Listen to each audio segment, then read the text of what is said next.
नमस्कार, जय हिंद। बहुत बहुत स्वागत है मध्य प्रदेश उच्च माध्यमिक शिक्षक वर्ग 1 के चयनित मेरे सभी साथियों का, भविष्य के शिक्षकों का रामसर यूट्यूब चैनल में काफ़ी लंबे अरसे के बाद आप सभी का मैं स्वागत कर रहा हूं, क्योंकि बीच में काफ़ी चीज़ें हो चुकी थी आप लोगों को लेकर के और बहुत सारी कमेंट्स आ रही थी। फाइनली डीपीआई की तरफ से, ना यूं कहें, हाई कोर्ट ने आपको आदेशित करते हुए आज वो गुड न्यूज़ आ गई है जो 8,700 साथियों का बहुत बड़ा इंतजार था। आज फाइनली डीपीआई की तरफ से, लोक शिक्षा संचालनालय की तरफ से आप लोगों के नियुक्ति आदेश जो एक फाइनल मोहर थी वो जारी हो चुकी है।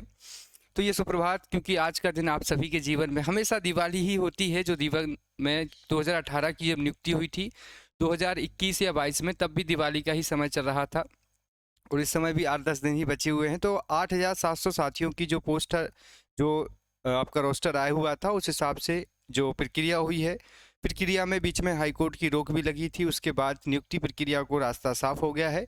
फाइनली लोक शिक्षा संचालनालय ने आपकी लिस्ट को जारी कर दिया है। सभी के नियुक्ति आदेश आ चुके हैं। पहली चीज, चेक कैसे करना है इस पर भी हम चर्चा करेंगे। और सबसे महत्वपूर्ण बिंदु जो है इस वीडियो का, वो है कि वेटिंग अभ्यर्थियों का क्या होगा, क्योंकि कहीं ना कहीं उनकी भी एक आस जुड़ी हुई है, जो कि बहुत ही मिनिमम वेटिंग के साथ अपनी इस ज्वाइनिंग प्रक्रिया में हिस्सा मानते हैं। तो सबसे पहला जो है कि जिनका नाम आया है उनको कैसे चेक करना है कि ज्वाइनिंग हमें कहाँ मिली है और हमारा कौन सा स्कूल हमें अलॉट किया गया है। सबसे पहली चीज़, बहुत ही आसान ये तरीका होगा। देखो, ये सबसे पहले आप देख लीजिए। नाम देखने का तरीका मैं आपको बता दूंगा कि कैसे आपको देखना है। पहले तो इस नियुक्ति आदेश को पूरा देखिए कि इसमें कहाँ क्या गया है, क्या क्या मेंशन किया गया है। अगर आप नाम चेक कर चुके हैं तो थोड़ा सा यहाँ ध्यान रख लीजिए। 2 मिनट की बात आपके लिए बहुत ज़रूरी है। फिर हम चर्चा करेंगे कि जिनको नियुक्ति आदेश चेक करना है वो कैसे चेक कर पाएंगे। लोक शिक्षा संचालनालय मध्य प्रदेश भोपाल 16/10/2024 ये आदेश आ चुके थे। ठीक है, रिलीज हुए हैं आज रात को, सुबह मतलब आज कह सकते हैं। मध्य प्रदेश राज्य स्कूल सेवा शैक्षणिक संवर्ग सेवा शर्तें भर्ती नियम 2018 में संशोधित जो हुए था 1/12/2022 के नियम 8 के उप नियम 5 में जो लिखा हुआ है सब, उच्च माध्यमिक शिक्षक पद पर भर्ती हेतु दिनांक 28/8/2023 को विज्ञापन जारी किया गया था। विज्ञापन के क्रम में कर्मचारी चयन मंडल मध्य प्रदेश भोपाल द्वारा आयोजित चयन परीक्षा 2023 के परिणाम के आधार पर जारी चयन सूची के निम्नानुसार पात्र अभ्यर्थियों को मध्य प्रदेश राज्य स्कूल सेवा शैक्षणिक संवर्ग के अंतर्गत उच्च माध्यमिक विषय जीव विज्ञान, ठीक है। तो अब ये ध्यान रखना कि ये ऐसी 14 लिस्ट हैं जो भी आपके विषयवार हैं, 14 विषय हैं, ठीक है। और इन सभी विषयों का विषयवार आपकी ज्वाइनिंग लिस्ट को जारी किया गया है। ना तो ये डिस्ट्रिक्ट वाइज है, ना ये कैटेगरी वाइज है, ना ही ये सब स्कूल वाइज है, ना ही ये आपके कह सकते हैं कि डीपीआई और ट्राइबल। ये एक लिस्ट बनाई गई है सब्जेक्ट की, और इसी सब्जेक्ट के आधार पर आपके सभी नियुक्ति आदेश जारी किए गए। जो 8,700 पोस्टें थीं, उन सभी पोस्टों का यहाँ पर विषयवार जो है ज्वाइनिंग आदेश को जारी किया गया है। अब ये सभी के सभी देख सकते हैं, इस तरीके का नाम आया है। सबसे पहले यहाँ पर लिखा रहेगा सीक्वेंस, नाम कैंडिडेट का, उनका एड्रेस, उनका रोल नंबर, कॉन्सोडेट रैंक। यहाँ कैटेगरी की रैंक नहीं दर्शाई है, कॉन्सोडेट रैंक दर्शाई गई है। कैटेगरी लिखी गई यहाँ पर है, यहाँ सिलेक्टन की कैटेगरी है, ये उनकी कंसोडेट रैंक है, ये उनकी कैटेगरी है। और जो सिलेक्शन हुआ इनका यूआर से हुआ, क्योंकि काफ़ी अच्छे नंबर थे। पोस्टिंग का प्लेस जो है वो यहाँ मेंशन किया गया है। जो इन्होंने चॉइस फिलिंग की थी उस आधार पर इन्हें जो स्कूल मिला है वो CM rise government high secondary school ये मिला है, सुजानपुर का, मुरैना में ब्लॉक है, ये मुरैना में इनको मिला है। तो ये एक पहले अभ्यर्थी हैं। इस तरीके से आपको ये पूरी लिस्ट, ये बायोलॉजी की लिस्ट है, मैं आपको ऐसी पूरी लिस्टें ये जाइए आखिरी तक, करीबन इसमें 200 प्लस अभ्यर्थियों के नाम दिए गए हैं। 208 और भी नीचे आप आएंगे 211, बड़ी लिस्ट होगी क्योंकि ये जीव विज्ञान की लिस्ट थी, ठीक है। तो ये एक पूरी लिस्ट है। अब ये आपको मिलेगी कहाँ पर, मैं आपको वो बता देता हूँ। चेक कैसे करना है वो भी मैं बता देता हूँ। देखो, सबसे अच्छा आसान तरीका अगर मैं आपको बता दूँ तो आपको एक आसान तरीका ये है कि अपना एक टेलीग्राम चैनल है रामसर इंदौर, ठीक है। एक बार फिर से मैं बता देता हूँ, टेलीग्राम चैनल पर मैं विषयवार ये सारी लिस्ट अपलोड कर दूंगा। अगर वहाँ से आप चेक नहीं कर पा रहे हैं तो आप एजुकेशन पोर्टल 2.0 पर जाकर भी इसे चेक कर सकते हैं। ये देखिए अभी यहाँ तक लिस्ट जारी की गई है, ये अभ्यर्थियों के नाम हैं और यहाँ पर कुछ ज़रूरी जानकारी है। जिन्होंने नाम चेक कर लिया है उनके लिए मैं बहुत ज़रूरी जानकारी दे दूँ, बहुत ज़रूरी है आप सभी के लिए। अगर आपका नाम आ चुका है, देखो, सबसे पहले तो इस परिणाम और इस प्रतीक्षा की बहुत बहुत शुभकामनाएं। 2018 के बाद जो मेरे साथी जुड़े रहे थे, 2022 तक उनका एक अंत हुआ था, कह सकते हैं कि इस पूरी प्रतीक्षा का अंत उनको 2022-23 में ज्वाइनिंग में मिला था, लेकिन आपका भी पूरा एक संघर्ष है 2023 की परीक्षा देने से लेकर परीक्षा परिणाम, परीक्षा की वेट करना, ज्वाइनिंग नियुक्ति प्रक्रिया में सारी चीज़ों को समायोजित करना, और फाइनली जब आपका नाम आ चुका है जिस स्कूल में, एक स्कूल अलॉट हो चुका है वर्ग 1 उच्च माध्यमिक में, तो एक हर्ष की बात है। आप सभी को बहुत बहुत शुभकामनाएं। पर ध्यान रखिए कुछ जरूरी बातें, 15 दिन के भीतर आपको इस स्कूल में जाना पड़ेगा। समझिए इस बात को। यहाँ संबंधित अभ्यर्थियों को 15 दिन के भीतर पदस्थापना इस जिले के जिले शिक्षा अधिकारी कार्यालय में उपस्थिति देनी होगी। उपस्थिति के समय संबंधित अभ्यर्थियों को निम्नानुसार दस्तावेज प्रस्तुत करने होंगे। अभ्यर्थी आवश्यक समस्त अभिलेखों की मूल प्रति और उनके 300 प्रमाणित प्रतियों के सेट साथ में लाएंगे। अभिलेखों का सत्यापन मूल दस्तावेजों से जिला शिक्षा अधिकारी उनके द्वारा अधिकृत अधिकारी के समक्ष कराया जाएगा। ये क्या क्या हो सकते डॉक्यूमेंट्स, ध्यान रखिए। देखिए नियुक्ति आदेश होगा जो कि आपको ये मिला हुआ है। इसमें क्या है, आपका जो ये जो आपको आदेश मिला है इसी को पूरा प्रिंट आउट में आपको अपना जो सीक्वेंस है, जो आपका नाम है, आपको उसका पूरा एक प्रिंट आउट निकालना पड़ेगा। तो पहला डॉक्यूमेंट्स हो गया आपका नियुक्ति आदेश, ये जो आपको मिला हुआ है। दूसरा, 2 पासपोर्ट साइज फोटो, आधार कार्ड, रजिस्टर्ड मोबाइल नंबर और ईमेल एड्रेस। ये आपको पता ही होगा क्योंकि आपके उस मेंशन उसके आपका जो जानकारी उसमें लिखा होगा। पात्रता परीक्षा जो आपने पास की है उसका स्कोर कार्ड, चयन परीक्षा का स्कोर कार्ड, दोनों, क्योंकि पात्रता आपने निकाली हुई है, चयन परीक्षा का रिजल्ट भी आपके पास होगा, दोनों रिजल्ट। साथ ही साथ आप किसी जाति प्रमाण पत्र का लाभ ले रहे हैं, किसी भी कैटेगरी से हैं, रिजर्वेशन का लाभ ले रहे हैं, तो उसका सर्टिफिकेट। इसके बाद चयन परीक्षा की अंक सूची, मैंने कहा ना पात्रता और चयन दोनों की। आप ईडब्ल्यूएस के अभ्यर्थी हैं तो आपको भी अपना सर्टिफिकेट लगाना पड़ेगा। अगर आप दिव्यांगजन हैं, 40% का स्थायी प्रमाण पत्र है तो उसे भी ले जाइए। बोर्ड के द्वारा प्रमाणित होना चाहिए। अतिथि शिक्षक का, अगर आपने रिजर्विस्ट अतिथि शिक्षक से फॉर्म भरा है तो 200 दिवस होना चाहिए आपके 3 सत्रों में, उसका आपका पास स्कोर कार्ड होना चाहिए डिजिटल, वो भी ले जाना पड़ेगा। कुल मिला के यहाँ वो सभी दस्तावेज लिखे हुए हैं जो आपने वेरिफिकेशन के समय कराए थे। अगर आपका वेरिफिकेशन हुआ था, उन सभी डॉक्यूमेंट्सों को पूरे ओरिजिनल होना चाहिए, एक पूरा ओरिजिनल सेट होना चाहिए और उसी ओरिजिनल का 3 फोटोकॉपी सेट होना चाहिए। पासपोर्ट साइज 2 फोटो होना चाहिए। नियुक्ति आदेश, स्कोर कार्ड, पात्रता का और चयन परीक्षा का। 15 दिन के अंदर जिला शिक्षा अधिकारी, जिस भी जिले में आपका सिलेक्शन हुआ है, 15 दिन के भीतर आप कभी भी जा सकते। कोई यहाँ क्लियर डेट नहीं है कि किस तारीख को जाना है, कोई भी एक डेट आप जो भी आपको सूटेबल लगे आप जा सकते हैं और ये सारी प्रक्रियाएं करा सकते हैं। फिर वहाँ से आपको जानकारी मिलेगी, स्लिप मिलेगी कि इस दिन आप स्कूल जाकर के अपना शैक्षणिक कार्य करा सकते हैं। बहुत खुशी की बात है क्योंकि हाईकोर्ट के आने के बाद से इस प्रक्रिया में लग रहा था कि ये पूरा साल निकल जाएगा, लेकिन ऐसा नहीं हुआ। फाइनली हाईकोर्ट की तरफ से हरी झंडी मिलने के बाद आपके ये नियुक्ति आदेश को जारी कर दिया गया है। देखो वेतन की बात करें तो ये ध्यान रखना है, यहाँ पर लिखा हुआ है कि वेतनमान न्यूनतम प्रथम वर्ष में 70%, दूसरे वर्ष में 80% और तीसरे में आपको 90% रहेगा। 3 साल की जो परिवीक्षा अवधि है उस दौरान आपको 100% वेतन नहीं मिलेगा। जिस आधार पर पहले जो प्रणाली थी 24 दिसंबर 2019 से, उसके आधार पर आपको वेतन दिया जाएगा। ये सब चीज़ें आपको क्लियर होंगी, आदेश भी क्लियर होगा।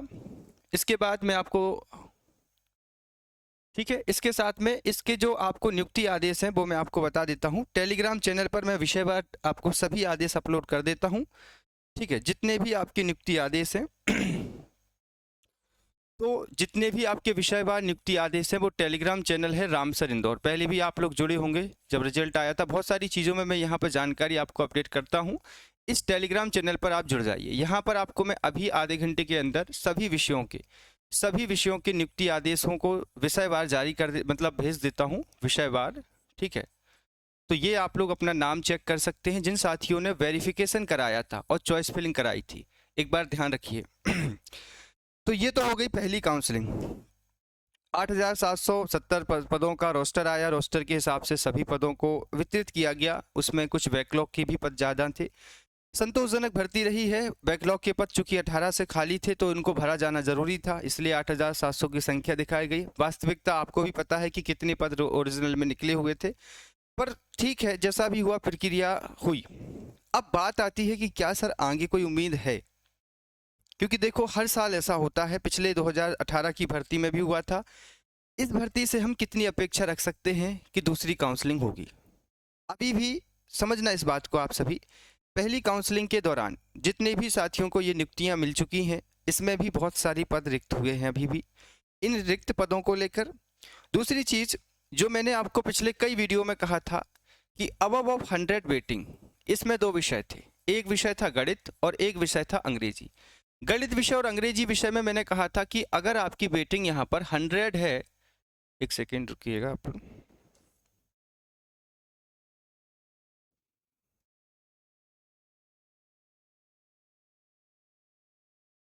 ठीक है, 100 वेटिंग तक का मैंने आपसे कहा था गणित विषय के लिए और आपके अंग्रेजी विषय के लिए। तो क्या सर हम अपेक्षा रख सकते हैं या वेट कर सकते हैं कि हमारा भी होगा? देखिए, अभी मैं बात करूं अगर दो विषयों की, अंग्रेजी और गणित की, इन दोनों साथियों के लिए मोस्ट ऑफ दी टाइम कह सकता हूं कि सेकंड काउंसलिंग के लिए बहुत अच्छे पद खाली बचे हैं। इतनी वेटिंग तो लगभग आप लोगों की क्लियर हो जाएगी। बाकी विषयों के साथ मैंने कहा था कि अगर आपकी वेटिंग जो है वो 50 और 100 के बीच की है, मतलब आपकी वेटिंग 50 से ऊपर है और 100 से नीचे है, तब आप लोग भी सेफ जोन में होंगे। ऐसा मैंने कट ऑफ निकाला था जब आपका रिजल्ट आया था। उस टाइम पर मैंने बहुत ही इसको लॉजिकली कह सकते हैं या तथ्य के आधार पर भी प्रस्तुत किया हुआ था। देखिए क्या होता है कि डीपीआई का हमेशा एक पर्पस होता है कि पहली काउंसलिंग में वो कभी भी 100% पोस्ट नहीं भरते। वर्ग 3, वर्ग 2, वर्ग 1 का एग्जाम्पल आपके सामने है। वो कभी भी पहली काउंसलिंग में 100% पोस्टों पर भर्ती नहीं करते हैं। ये उनका स्वाभाविक है, अगर आप पदवृद्धि की मांग करें अन्यथा ना करें। 2023 में वर्ग 3 की ज्वाइनिंग हुई। वर्ग 3 में आपने देखा कि पहली काउंसलिंग में 18,000, दूसरी काउंसलिंग में 10,000 से ज़्यादा पदों पर भर्ती कराई गई थी। हालांकि पहली काउंसलिंग 7,500 पोस्टों पर बैकलॉग की थी, दूसरी काउंसलिंग 100% बिना बैकलॉग की थी। तो यहाँ पर हमें भी यही होप रखनी होगी कि जो वेटिंग है, क्योंकि देखिए अभी जो पोस्टें जारी हुई हैं 8,700 पदों का अगर आप यूं हिसाब बनाएंगे तो इसमें कहीं ना कहीं 50 तो नहीं कह सकते पर 30% बैकलॉग की सीटें थी। तो 30% बैकलॉग की सीटें अगर निकाल दें तो ओरिजिनली ये भर्ती 4,000 कुछ मतलब 5,000 के लगभग पोस्टों पर ये भर्ती हुई है। तो विषय बार अगर आप इसका डिवीजन करेंगे तो 100-200 से ज़्यादा किसी विषय में पोस्ट नहीं आती हैं। Compare has 2018। तो अभी मैं कहना क्या चाहता हूँ, मैं आपसे ये कहना चाहता हूँ कि डीपीआई अगर चाहेगा और हमारी जो डिमांड है उसको अगर फुलफिल अप करना चाहेगा डीपीआई, तो सेकंड राउंड में इतनी ही पोस्टें जो है दोबारा से वो जारी कर सकते हैं। पर ये डिपेंड करता है उनकी साइकोलॉजी पर या उनकी डिमांड पर या उनकी रिक्वायरमेंट पर। रिक्वायरमेंट तो है नो डाउट, पर क्या उनका प्लान है कि पात्रता पास और चयन परीक्षा पास इतने टैलेंटेड उम्मीदवार हमारे पास हैं, क्या हमें सेकंड काउंसलिंग कर कर इतने ही पदों पर दोबारा से सेकंड काउंसलिंग में रखना चाहिए? और कभी अगर ऐसा हो जाता है, मोस्ट ऑफ द टाइम देखो प्रयास तो है सभी के पद वृद्धि, क्योंकि मैंने पिछले कई वीडियो में ये बात कही है। हालांकि कई सारे साथी मुझसे इस बात से नाराज रहे, इसलिए मैंने वीडियोस बीच में बनाना बंद कर दिया था, क्योंकि वो मुझे पर्सनलाइज कर रहे थे कि सर आप क्यों इसका हिस्सा नहीं बन पा रहे हैं। जबकि मैंने कहा था कि मैं सिर्फ आपको मार्गदर्शन दे सकता हूँ, समझा सकता हूँ। उसके अलावा आप अगर यूँ कहें कि हर बार मैं भोपाल चलूँ, ग्वालियर चलूँ, इंदौर चलूँ, सब जगह आपके साथ चलूँ, तो वो चीज़ नहीं हो पाती। इसलिए मैंने आपके बीच में काफ़ी समय से मैं जुड़ नहीं पाया। यही एक रीज़न था, क्योंकि काफ़ी साथी पदवृद्धि को लेकर के मुझे बीच में इन्वॉल्व कर रहे थे, कह रहे थे कि सर आपको भी इसका हिस्सा बनना पड़ेगा। तो ये देखो, ये एक प्रयास है जो आपको करना होगा। अगर आप प्रयास मिलजुल कर करते हैं, मतलब देखो पहली चीज़ तो ये सरकार आपको पता है डिक्टेटरशिप में है, कहीं ना कहीं वो उतनी ही सुन पाएगी जितनी आपको ज़रूरत है। तो ये है कि देखो डीपीआई की तरफ से प्रयास हो सकता है सेकंड काउंसलिंग का, और अगर इतनी ही पदों पर सेकंड काउंसलिंग हुई तो मैं ये जरूर कह सकता हूँ कि सभी के सभी विषयों की 100+ काउंसलिंग, 100+ वेटिंग भी क्लियर हो सकती है। एटलीस्ट 100 से 150 के बीच की भी वेटिंग क्लियर हो सकती है। ये आपको भी पता होगा, क्योंकि जब विषयवार पोस्टें जारी होती हैं, तो 200-250 पोस्टें एक विषय में आएंगी, या 300 पोस्ट भी आ गई तो 300 पोस्टों के आधार पर आप देख सकते हैं कैटेगरीज वाइज 100 से 150 की वेटिंग जो है वो क्लियर हो जाएगी। पर 8 से 9,000 पदों पर फिर से दोबारा काउंसलिंग होना चाहिए। लेकिन मुझे संभावनाएं तो हैं, पर अगर ऐसा नहीं हो पाया तो बहुत ही कम पोस्टें, 5 से 6,000 के बीच में पोस्टें होंगी सेकंड काउंसलिंग में। और दो विषयों को छोड़ करके जो मैंने बताए हैं, गणित और अंग्रेजी, बाकी विषयों की 50 से लेकर के 100 वेटिंग तक क्लियर होगी। अब इसको मैं बहुत ही ज़्यादा नैरो मतलब बहुत ही ज़्यादा टेक्निकली वे में नहीं समझा सकता, क्योंकि ये आपको भी समझ में होना चाहिए कि सेकंड काउंसलिंग में थोड़ी बहुत पदवृद्धि होगी अगर, तो 50 से 100 वेटिंग तक क्लियर हो सकती है। अब हम विशेष चर्चा करेंगे अगले वीडियो में। फिलहाल इस वीडियो में उन सभी साथियों को बहुत शुभकामनाएं, बहुत बधाई हो जिनका नाम आ चुका है। वो 15 दिन के अंदर डीओ ऑफिस में जाइए, सारे original documents, 3 photo copy set, 2 photo अपनी फ़ोटो, आईडी कार्ड और नियुक्ति आदेश, पात्रता परीक्षा, चयन परीक्षा का स्कोर कार्ड लेकर के उपस्थिति दर्ज कराइए 15 दिन के अंदर। फिर उसके बाद अपनी ज्वाइनिंग प्रक्रिया को आगे बढ़ाइए। रही बात वेटिंग के साथियों की, तो ये पहला चरण था जो हो चुका है। सेकंड काउंसलिंग के लिए बहुत जल्द ही हो सकता है डीपीआई अपनी तरफ से अप्रोच करेगा, और डीपीआई ने अगर अप्रोच की तो बहुत जल्दी आपको भी इसके संबंध में गुड न्यूज़ मिल सकती है। सेकंड काउंसलिंग की मेरिट लिस्ट और वेटिंग लिस्ट जारी होगी। जिनको सीधा मेरिट से जो मेरिट बनेगी वो वेटिंग वाले कैंडिडेट से बनेगी। तो जो 100 से नीचे वेटिंग है वो काफ़ी सेफ जोन में है अभी तक। अगर डीपीआई अपना प्रयास करता है, सेकंड काउंसलिंग करता है तो बाकी वेट करिए। नेक्स्ट वीडियो में हम वेटिंग के बारे में और अच्छे से टेक्निकली चर्चा करेंगे। फिलहाल इस वीडियो में इतना ही, काफ़ी बड़ा ये वीडियो हो चुका है। बहुत बहुत शुक्रिया, बहुत बहुत आभार। वर्ग 2 चयन परीक्षा की तैयारी अगर आप कर रहे हैं तो उससे कंटिन्यू करते रहिए, क्योंकि वो एक आगे का प्रयास है और इसके संबंध में जो भी आगे प्रोसेस होगी वो मैं आपको बता दूंगा। बहुत बहुत शुक्रिया, आभार आप सभी साथियों का जुड़ने के लिए। बहुत बहुत धन्यवाद, थैंक यू सो मच। जरूर मिलते हैं एक नई वीडियो के साथ, नई जानकारी के साथ। Thank you so much, take care and bye bye.